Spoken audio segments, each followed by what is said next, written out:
Welcome to the second day of 9.1 sequences. These set of notes is really more to help us prepare for when we get into series. So the homework that goes along with this is very similar to what day 94 was all about. So we're just going to go through a few examples. We're going to talk about some theorems, and that'll be the day. So the first thing we would want to do is tell whether this sequence converges. Okay. Now this is where we would bring in that squeeze theorem. So remember we talked about this the last couple of days, but this is where it really comes into play.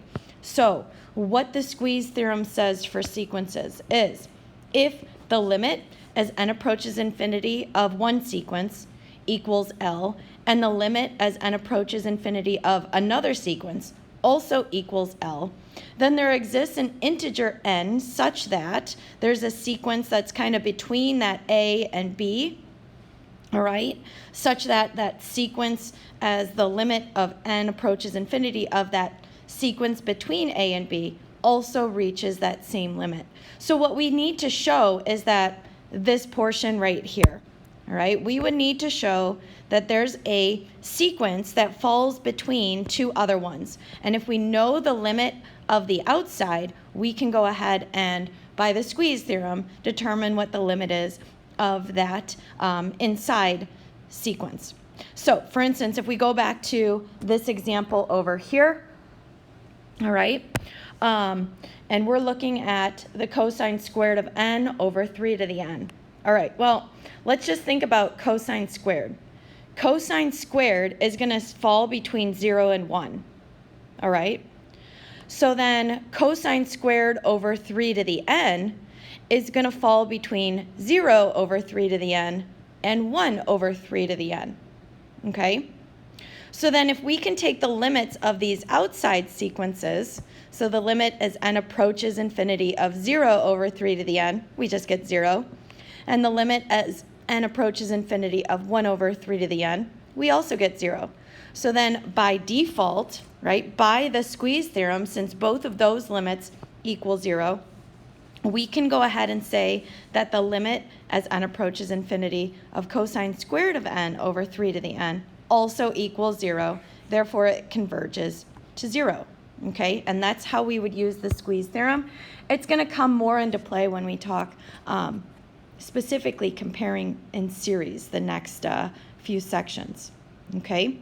Then we also have to talk about this absolute value theorem for sequences, all right? So if we have a sequence A sub n, all right, or for this sequence, if the limit as n approaches infinity of the absolute value equals 0, then we can go ahead and say that the limit as n approaches infinity of that particular sequence also equals 0. So for instance, if we're kind of looking at a sequence here, right, and as we're going, you know, we're kind of alternating positive to negative as we're going through, it's really hard to prove if it equals 0 as we're looking at the limit. But if we just focus on the positive aspect, okay, it's going to be easier to prove, all right? Again, this is going to come into play later on, okay? So we could prove this theorem using the squeeze theorem. So if the absolute value of an and the opposite of the absolute value, all right, so say we have those, if both converge to 0 and the opposite of the absolute value is less than or equal to the actual sequence itself, which is less than or equal to the absolute value, then an converges to 0 as well. So if both of these guys converge to 0, then again, that sequence will converge to 0. It's used later on, okay? It comes into play later on in the chapter, the next few sections as we get into series. So it's used to prove alternating series converging. Some are oscillating. And what is an alternating series? Well, an alternating series goes from a negative to a positive, negative, positive, in terms of the terms, okay? We'll get more into this later on, so don't worry too much about that. And we'll talk about converging versus diverging. Again, comes into play later on, so don't worry too much. Let's go on to the back page and finish up.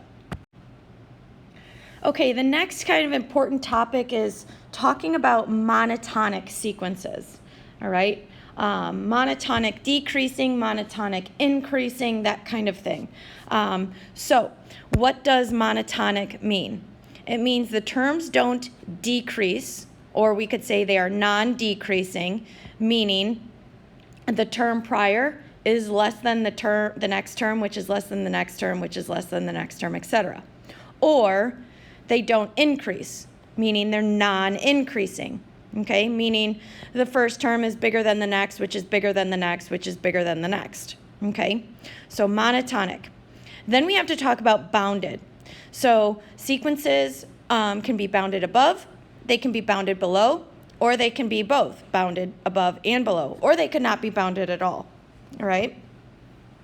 So what does that mean? Well, what does that look like? If we're bounded above, our sequence might look something like this, where eventually as we're plotting, all right, the terms, they get closer and closer to this boundary here, this limit, all right? Or we can talk about them being bounded below, meaning as the terms go on, they get closer and closer to this limit or this boundary. Or they could be bounded by both, below and above. So as we start, we might then approach this second boundary up above, or vice versa, start up high and go low, okay? Now, how would we prove monotonic decreasing? And we can kind of think the same way for monotonic increasing. So there's kind of 3 steps. One, we could use algebra to prove that the prior term is bigger than the second term. All right, so the previous term bigger than the next term. So that's going to show decreasing. All right, monotonic decreasing. The other method we could do is we could change that sequence, a sub n, to the definition of a function. And we can take the derivative, and we could show that the derivative is always negative. This would show decreasing. To prove increasing, right, to show that an is less than an plus 1, so the previous term is less than the next term, we could show that the derivative is always positive, okay? And then the third or last resort is simply by inspection. So what do I mean by that? Well, suppose we have this sequence, 6 over n squared plus 1.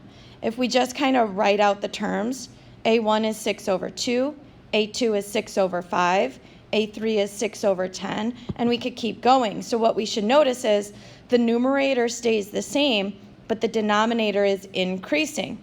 So that tells us that the sequence is always decreasing, all right? So therefore, we could say it's monotonic decreasing, all right? Okay, so now we're just gonna look at 3 examples to determine if the sequence is bounded and monotonic, and then determine if the sequence converges or not, okay? So I'm gonna kind of go in a different order than how they're listed to go along with the order up above here. So if we look at this middle portion here, okay, so if we can prove bounded and monotonic, then we can go ahead and say the sequence converges. If we can't prove one and the other, so if I can only prove bounded, but I can't prove monotonic, or vice versa, we can't say that it converges, okay? All right, so is this going to be decreasing? All right, so I'm gonna look at our sequence, an equals n squared over n plus 1. Is it decreasing? So I'm gonna say, all right, is an bigger than the next term? So all I'm gonna do for this a sub n plus 1, I'm just gonna plug n plus 1 everywhere I see an n, all right? So our sequence an is greater than n plus 1 squared over n plus 2, because I'm gonna substitute n plus 1 plus 1. And now we just do some algebra, okay? So I'd cross multiply, clean things up, and then bring everything over to the other side. So I'm saying 0 is greater than n squared plus 3n plus 1. But because n represents the terms, right, n is always going to be positive, which means this portion is always positive. So is 0 going to be greater than a positive number? No. That overall sequence or that overall statement is false, Okay, that can't happen. 0 is it's not greater than a positive number. So therefore, it's not decreasing, which means we can say it's increasing. Okay, we can go ahead and say it's increasing. So you can try to show whether it's increasing or decreasing from the get-go. And if it's true, okay, we've got what we want. And if it's false, then we could say it's the opposite. Okay, is it bounded though?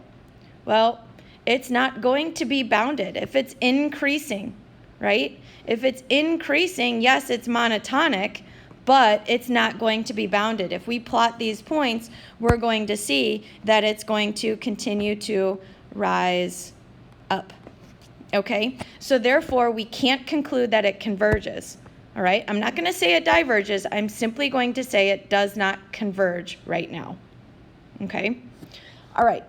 Let's take a look at the next example, all right, where we're going to take that a sub n and we're going to use or represent it with a function and use some function rules to look at the derivative, okay? So if we have a sub n is 1 over n, I can pretend that I'm going to rewrite it as a function in terms of f of x. So f of x equals 1 over x, or we could say x to the negative 1. Taking the derivative, right? We get negative 1 over x squared. Well, this will always be negative. So since it's always negative, we can say f is always decreasing. Therefore, a sub n is monotonic. Okay? Is this bounded? Well, let's just think about it, right? As n is increasing, our graph is going to get closer and closer to 0, right? And the highest we get is 1. So yes, we are bounded and we are monotonic, okay? We're always decreasing. So therefore, we can go ahead and conclude that this converges. All right, let's take a look at the very last example, okay? All right, so now if we have a sub n equals negative 1 to the n power, is it bounded? Well, let's just think about it. As n continues to go on, right? We're either going to be negative 1 or positive 1, depending if n is odd or even. So is it bounded? Yes, it's bounded between negative 1 and 1. All right? So we can say between negative 1 and 1. Okay, so yes, it's bounded. All right, is it monotonic? So is it non-decreasing or non-increasing? Again, if we look at the terms, we're either negative 1, 1, negative 1, 1, negative 1, etc. So this is oscillating. So it's non-decreasing, it's not non-decreasing, and it's not non-increasing. So therefore, it is not monotonic. So we can't say it converges. So we put a little X through that. Okay? Again, this is going to come into play later on, but it's kind of good to get it out of the way so that when we get into series, we can understand these concepts. If you do have questions, let me know.